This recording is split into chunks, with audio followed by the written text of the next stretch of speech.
ॐ तव कथामृतं तप्तजीवनं कविभिरीडितं कल्मषापहं श्रवणमङ्गलं श्रीमदाततं भुवि गृह्णन्ति ये भूरिदा जनः।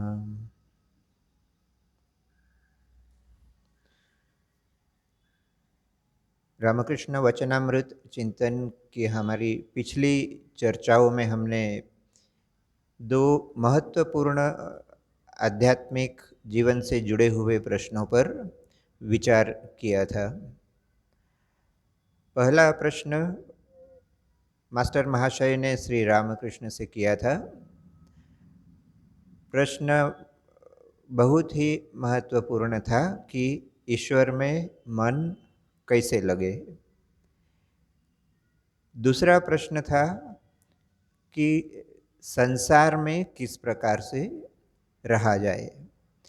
यानी स्वाभाविक ही है कि ईश्वर में मन लगने के बाद संसार में किस प्रकार रहा जाए।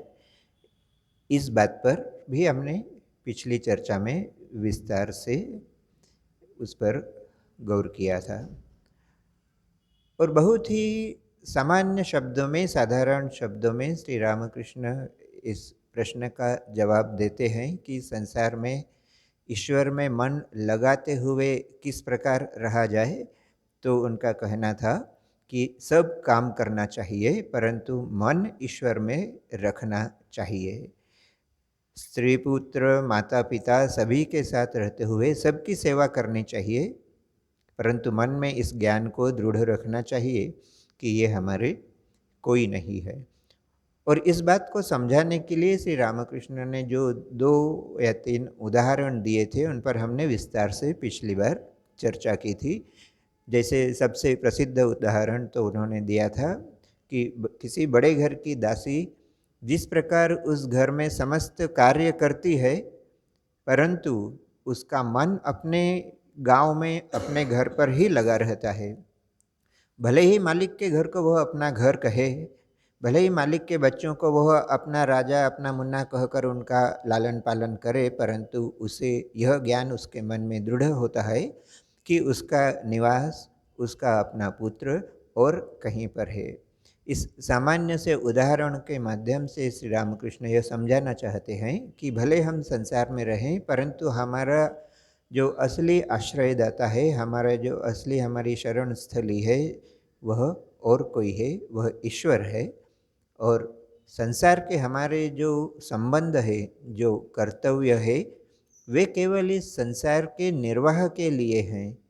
ये रिश्ते कल नहीं थे और आने वाले कल में नहीं रहेंगे। और एक सामान्य सी चीज़ जो कि एक दर्शन शास्त्र में भी बहुत विस्तार से जिस पर चर्चा होती है, परंतु दर्शन शास्त्र यदि नहीं भी पढ़ा हो, जो बात हम शास्त्रों से नहीं भी समझ सके परंतु अपने सामान्य ज्ञान से तो हम समझ ही सकते हैं। एक बच्चा भी समझ सकता है इस बात को कि जिस वस्तु का अस्तित्व यदि कल तक नहीं था और आने वाले कल में नहीं रहेगा, वह वस्तु नित्य वस्तु नहीं कही जा सकती। भले वह हमारी आँखों के सामने हो, भले हम उसे देखते हों, उसका स्पर्श करते हों, उसका अनुभव करते हो, परंतु ऐसी कोई भी वस्तु जो शायद बीते हुए कल में नहीं थी और आने वाले कल में नहीं रहेगी, यानी कि इन 2 घटनाक्रमों के बीच में जिनका अस्तित्व दिखाई देता है, उस चीज़ को अपने जीवन का लक्ष्य नहीं बनाया जा सकता है। और इसी परिप्रेक्ष्य में यदि देखा जाए तो आज हम जिन्हें अपना परिवार वर्ग, अपनी नौकरी, अपना व्यवसाय, अपना घर इत्यादि समझकर उसमें गहरी आसक्ति के साथ जुड़े होते हैं, वह आसक्ति का भाव इस विचार मात्र से कम हो सकता है कि ये चीज़ें एक समय अस्तित्व में नहीं थी और पुनः एक समय अस्तित्व में नहीं रहेगी। और जो वस्तु नित्य नहीं है, जो वस्तु अनित्य है, उसमें आसक्त होना हमारी ही मूर्खता होगी, हमारी ही गलती होगी, हमारा ही भ्रम होगा। ठीक उसी प्रकार जो दासी मालिक के घर को अपना घर समझकर यदि वैसा ही व्यवहार करने लगे, तो फिर उस दासी को जिस दिन घर से निकाल दिया जाए, उस दिन शायद उसे अपनी गलती का आभास होता है। हम अपने जीवन में यह गलती नहीं करें, इसलिए श्री रामकृष्ण यह साधारण सा उदाहरण देकर समझाना चाहते हैं कि संसार में बिना आसक्त हुए किस प्रकार रहा जा सकता है। और गौर करने लायक बात यह है, जो हमने पिछली बार भी देखी थी, कि भले ही श्री रामकृष्ण यह उपदेश देते हों कि इस संसार के नाते रिश्तेदार हमारे असली संबंधी नहीं है, परंतु साथ ही श्री रामकृष्ण यह भी कहते हैं कि उनके प्रति हमारा जो कर्तव्य है, उस कर्तव्य की अवहेलना नहीं करना चाहिए। उस कर्तव्य को हमें ठीक उसी प्रकार से निभाना चाहिए जिस प्रकार से निभाने की आवश्यकता है। और यह जो प्रश्न था कि संसार में कैसे रहा जाए, संसार में मन किस प्रकार लगाया जाए, इसी की चर्चा करते हुए श्री रामकृष्ण ने और एक उदाहरण दिया था, जिसकी चर्चा हमने पिछली बार संक्षेप में की थी। श्री रामकृष्ण उपमा देते हैं, संसार मानो जल है, हमारा मन मानो दूध है। यदि दूध को यदि हम जल में मिला दें, तो न उस मिश्रण में न तो दूध की पौष्टिकता रह जाती है, न ही जल के गुण रह जाते हैं। परंतु दूध को यदि निर्जन स्थान में रख कर उसका दही जमाया जाए, उस दही को मथ कर यदि उसका मक्खन निकाला जाए, और इस मक्खन को यदि जल पर रखा जाए, तो मक्खन जल के ऊपर तैरता रहता है। यह हमारा सामान्य एक अनुभव है। देखिए, वही मक्खन यदि दूध के रूप में जल में मिलाया जाए, तो दोनों मिलकर एकाकार हो जाते हैं, किसी काम के नहीं रहते। विशेषकर दोनों का अस्तित्व अलग अलग नहीं रहता। परंतु उसी दूध को यदि थोड़ा कष्ट कर हम दूसरे रूप में यदि परिवर्तित कर लें, तो मक्खन के रूप में वही दूध जल के ऊपर तैरता रहता है। इस उदाहरण के माध्यम से श्री रामकृष्ण समझाना चाहते हैं कि हमारे मन को यदि हम बिना प्रशिक्षण के संसार में यदि डाल दें, तो ये जितने रोग, शोक, ईर्ष्या, लोभ, मोह इत्यादि जो कष्ट हमारे जीवन में दिखाई देते हैं, जिन दुखों से हम सब समय दुखित रहते हैं, इसका कारण यही है कि हमने अपने मन को उस प्रकार से प्रशिक्षित नहीं किया। आज का सबसे बड़ा दुर्भाग्य यही है कि बचपन से ही हम बच्चों को भी यही शिक्षा देते हैं कि जैसे भी हो पैसा कमाओ, पैसा कमाना ही मानो जीवन का उद्देश्य है। पैसा कमाना आवश्यकता हो सकता है, परंतु पैसा कमाना जीवन का उद्देश्य नहीं हो सकता। और चूंकि मन को सिर्फ पैसा कमाने का उद्देश्य लेकर किसी का लालन पालन यदि किया जाए, तो वैसा मन बड़ा होकर भले पैसा कमाने लगे, परंतु उसके जीवन में जो छोटे छोटे दुख आते हैं, इन दुखों से व्यक्ति विचलित हो जाता है। इन दुखों से उबरने का कोई उपाय उसे नज़र नहीं आता है। इसका कारण यही है कि मन रूपी दूध को हमने मक्खन के रूप में परिवर्तित कर फिर संसार में मिलाने का प्रयास ही कभी नहीं किया। हम मन रूपी दूध को सीधा संसार रूपी जल में मिला देते हैं, और यही हमारे कष्टों का कारण होकर हमारे समक्ष उपस्थित होता है।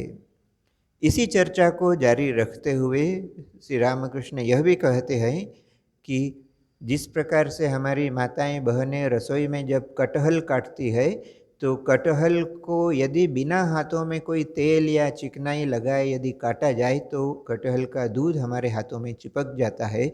उसे फिर निकालना बड़ा कष्ट साध्य होता है।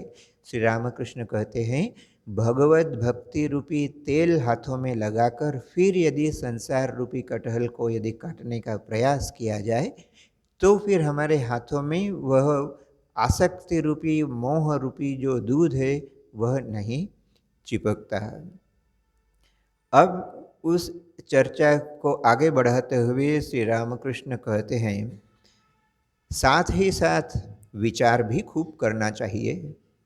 कामिनी और कांचन अनित्य हैं, एकमात्र ईश्वर ही नित्य है। रुपये से क्या मिलता है? रोटी, दाल, कपड़े, रहने की जगह, बस यहीं तक। रुपये से ईश्वर नहीं मिलते, तो रुपया जीवन का लक्ष्य नहीं हो सकता। इसी को विचार कहते हैं। समझे? याद रखना कि यह प्रश्न मास्टर महाशय ने श्री रामकृष्ण से किया था कि संसार में किस प्रकार रहा जाए, और इसीलिए श्री रामकृष्ण यह उपदेश देते हुए मास्टर महाशय से फिर पूछ भी लेते हैं कि समझे, और यह समझे प्रश्न करने से पहले श्री रामकृष्ण मास्टर को क्या उपदेश दे रहे हैं, एक बहुत ही महत्वपूर्ण बात यहाँ श्री रामकृष्ण कहते हैं। जिन्होंने श्री रामकृष्ण साहित्य का अध्ययन किया है, जिन्होंने श्री रामकृष्ण की जीवनी का अध्ययन किया है, वे एक बात पर गौर कर सकते हैं कि श्री रामकृष्ण के उपदेशों का सार यदि निकाला जाए, श्री रामकृष्ण जिस बात को बार बार कहा करते थे, जो चीज़ उनके उपदेशों में बहुधा देखने को मिलती है, सुनने को मिलती है, वह है, वे कहा करते थे, कामिनी कांचन का त्याग। इसे संक्षेप में देखा जाए तो श्री रामकृष्ण क्या कहना चाहते हैं। कुछ लोग इस कामिनी कांचन का अनुवाद काम कांचन के रूप में भी करते हैं। काम कांचन का त्याग, इसका अर्थ यह नहीं कि श्री रामकृष्ण काम और कांचन दोनों की निंदा कर रहे। काम और कांचन से मतलब है हमारी तृष्णाएं और यह जो धन कमाने की प्रवृत्ति है, इसका कहीं ना कहीं श्री रामकृष्ण निषेध करते हैं। क्यों निषेध करते हैं? वे यह नहीं कहते कि पैसा मत कमाओ, वे यह भी नहीं कहते कि यहाँ काम का अर्थ यदि सिर्फ इसी अर्थ में लिया जाए कि किसी जो मन की तृष्णा है, उन तृष्णाओं को अपरिसीम रूप से यदि हम बढ़ाएं तो उनसे जीवन में जो कष्ट आता है, उस अपरिसीम काम की निंदा यहाँ की जा रही है। वरना पुनः यदि हमारे शास्त्र देखे जाएं, यदि हम अपने इतिहास, अपने सांस्कृतिक आध्यात्मिक इतिहास की तरफ यदि देखें, तो वहाँ देखा ही जाता है कि मनुष्य मात्र के लिए 4 पुरुषार्थ निर्धारित किए गए हैं। और यह 4 पुरुषार्थ क्या है? यह है धर्म, अर्थ, काम और मोक्ष। यानी प्रत्येक मनुष्य जो इस संसार में जन्मा है, उसके लिए यह निर्धारण किया गया है कि वह इन चारों वस्तुओं को जीवन में उपलब्ध करने का प्रयास करे। ये जो 4 वस्तुएं जो प्रत्येक मनुष्य के लिए उपलब्ध करने का आदेश दिया गया, ये वस्तु हैं धर्म, अर्थ, काम और मोक्ष। यानी जो 4 अत्यावश्यक वस्तु हैं, उसमें अर्थ और काम को सम्मिलित किया गया है। अर्थ का अर्थ यदि हम धन का से लगाएं, और काम यानी जो हमारी वासनाएं, तृष्णाएं हैं, यदि ये ऐसी निंदित वस्तुएं होती कि जिसका सर्वथा त्याग ही करना चाहिए, तो फिर इन दोनों वस्तुओं को पुरुषार्थ में शामिल करने की कोई आवश्यकता नहीं थी। परंतु धर्म और मोक्ष की जितनी आवश्यकता बताई गई है, उतनी ही आवश्यकता अर्थ और काम की भी बताई गई है। परंतु उनकी सीमा कुछ निर्धारित करना आवश्यक है, और उस निर्धारित सीमा से अतिरिक्त जाकर यदि अर्थ और काम की उपलब्धि का प्रयास किया जाए, तो शास्त्र में उसकी निंदा की गई है। और उसी अर्थ में श्री रामकृष्ण यहाँ कहते हैं, काम और कांचन की निंदा जब श्री रामकृष्ण करते हैं, तो काम और कांचन की निंदा का अर्थ सिर्फ इतना ही है कि आवश्यकता से अधिक इन चीज़ों का संग्रह नहीं किया जाए। भगवत गीता में हम देखते हैं, भगवान श्री कृष्ण भी जहाँ अपनी विभूतियों का वर्णन करते हैं, भगवत गीता के 10वें अध्याय में श्री कृष्ण ऐसी विभिन्न वस्तुओं का उल्लेख करते हैं जिसमें वे कहते हैं कि वहाँ मेरा अस्तित्व विद्यमान है। और उसी प्रसंग में वे कहते हैं, धर्माविरुद्ध भूतेषु कामोस्मि भरतर्षभ। यानी धर्म के अविरुद्ध जो काम है, उस काम में भगवान का स्वयं का निवास है, ऐसी घोषणा स्वयं भगवान श्री कृष्ण करते हैं। तो शास्त्र में, हमारे धार्मिक इतिहास में कहीं भी काम और कांचन की निंदा इस अर्थ में नहीं की गई कि वे सर्वथा त्याज्य है।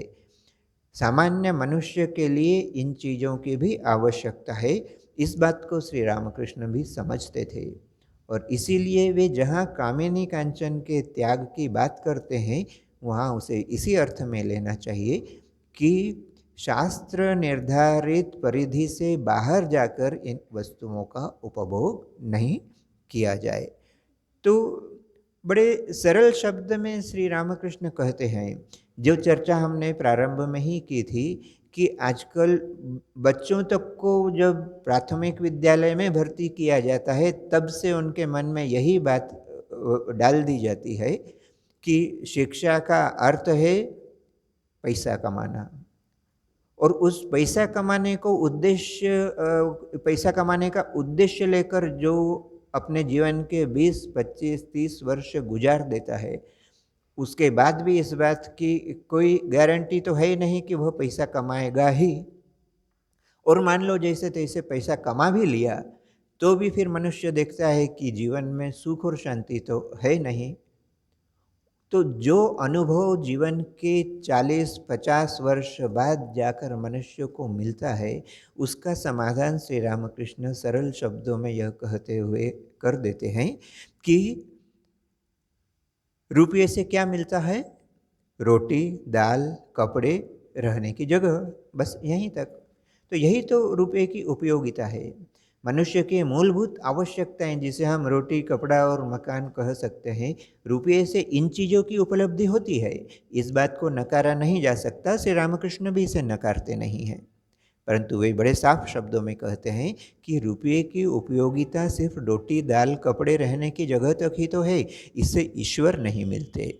और ईश्वर यदि नहीं मिलते हैं तो जीवन में सुख और शांति नहीं आती। इसलिए श्री रामकृष्ण का स्पष्ट कहना है कि रुपया जीवन का लक्ष्य नहीं हो सकता। इसी को विचार कहते हैं। यहाँ श्री रामकृष्ण स्पष्ट रूप से यह भी बतलाते हैं कि विचार करना, यह जो बार बार उनके उपदेशों में आता है, इस विचार का अर्थ क्या हुआ? इस विचार का अर्थ यही हुआ कि जो वस्तुएं अनित्य है, उन वस्तुओं को जीवन का उद्देश्य नहीं समझा जाए। रोटी, कपड़ा, मकान, रहने की जगह, कुछ सुख सुविधा, ये सारी जीवन के लिए आवश्यक हो सकती है, परंतु ये जीवन का उद्देश्य नहीं हो सकती।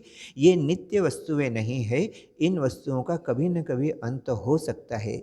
इसलिए ऐसी वस्तुएं जिनका अंत हो सकता है, उन्हीं को यदि हम जीवन का उद्देश्य समझने लगें तो हमारे जीवन में दुख अवश्यंभावी है।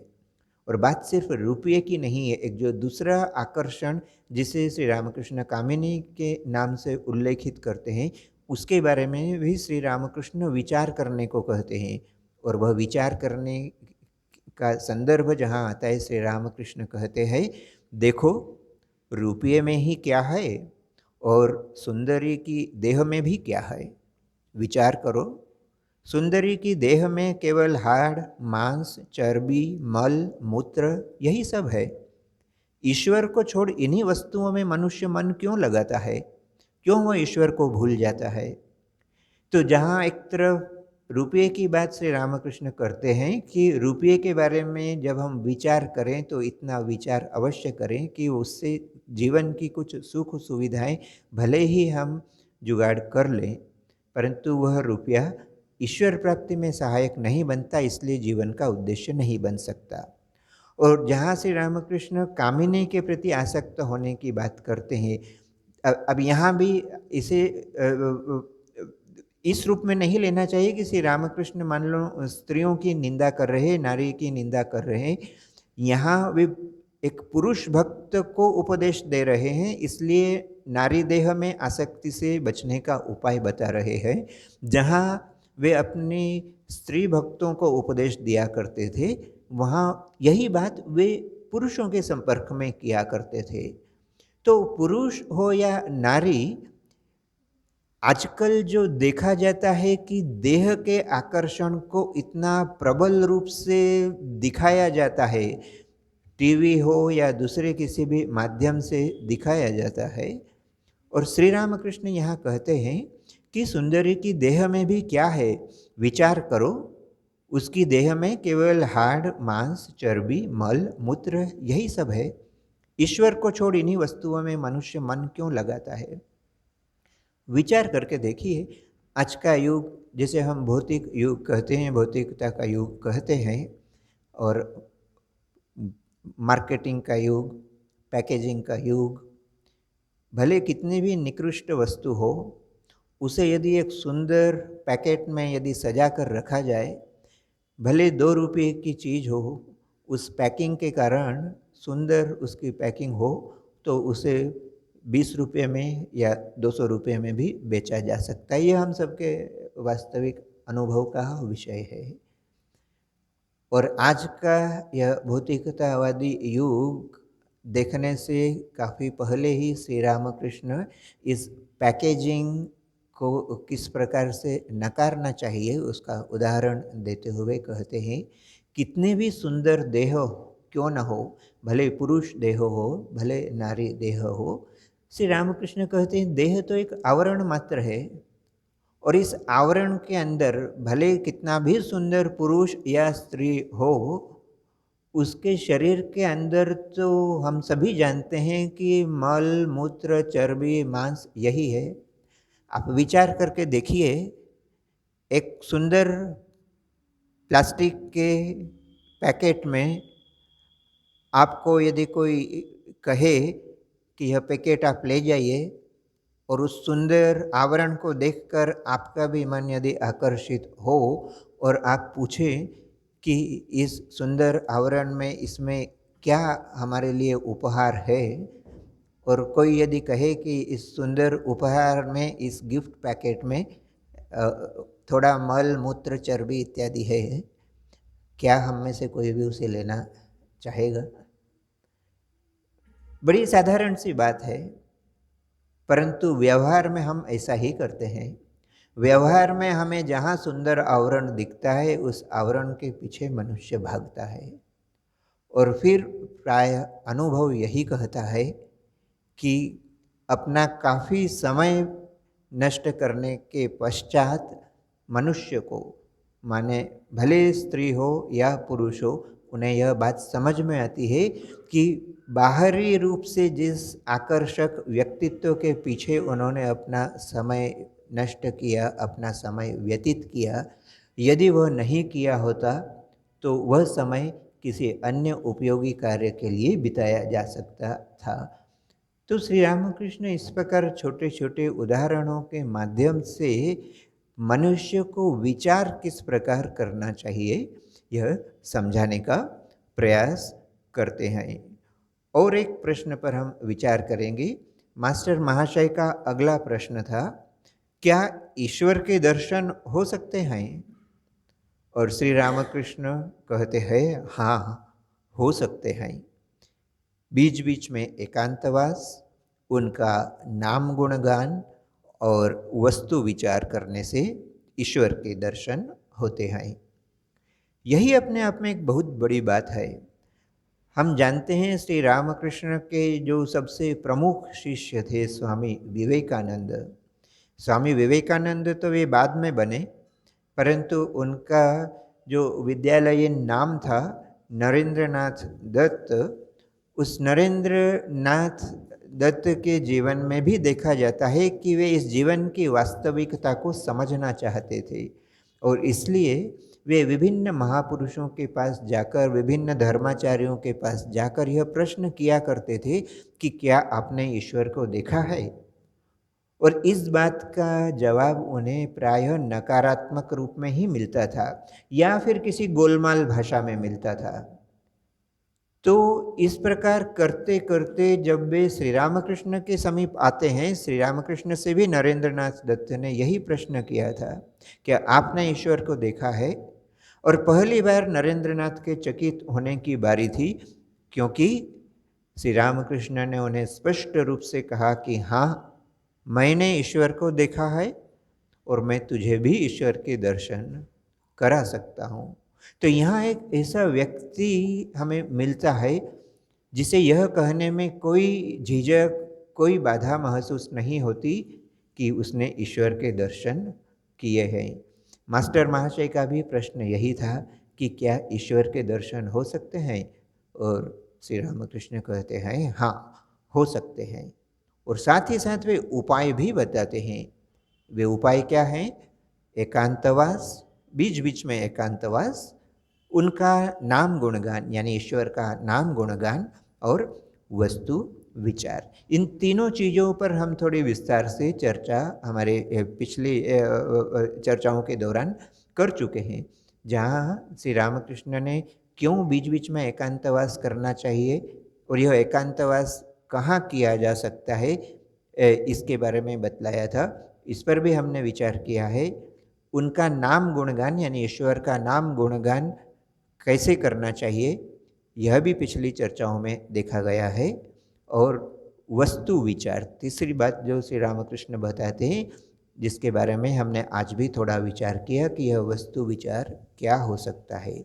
वस्तु विचार का अर्थ यह नहीं, श्री रामकृष्ण यह नहीं कहते कहीं भी कि हम अपने तत्कालीन कर्तव्यों को छोड़कर भाग जाएं, परंतु अपना कर्तव्य करते हुए भी यदि हम अपने मन में कुछ मूलभूत आध्यात्मिक प्रश्नों को यदि जागृत रखें और इस जीवन से जुड़ी वास्तविकताओं को अंदर से समझने का प्रयास करें, कौन सी वस्तु नित्य है, कौन सी वस्तु अनित्य है, इस बात पर विचार करते हुए यदि हम अपने घर के, अपने ऑफिस के या जहाँ भी हम हैं, जो भी कर्तव्य हम पर ईश्वर ने रखा है, उस कर्तव्य को करते हुए यदि हम इस विचार को करते रहें कि नित्य और अनित्य वस्तु में से किस पर हमें अधिक ध्यान देना चाहिए, तो यही रामकृष्ण की भाषा में है वस्तु विचार। तो इन तीन साधारण, इन तीन सहज उपायों के माध्यम से श्री रामकृष्ण कहते हैं कि ईश्वर के दर्शन प्रत्येक मनुष्य कर सकता है। आज की चर्चा को हम और अधिक विस्तारित नहीं करेंगे। अगला प्रश्न बहुत महत्वपूर्ण प्रश्न है और उस पर विचार करने के लिए हमें थोड़ा और अधिक समय चाहिए, तो उसे हम हमारी अगली चर्चा के दौरान लेने का प्रयास करेंगे। आज के लिए इतना ही। ॐ निरञ्जनं नित्यमनन्तरूपं भक्तानुकम्पाधृतविग्रहं मये ईशावतारं परमेशमेढ्यं तं रामकृष्णं शिरसा नमामि। ॐ शान्ति शान्ति शान्तिः। हरिः ॐ तत्सत्। श्रीरामकृष्णार्पणमस्तु।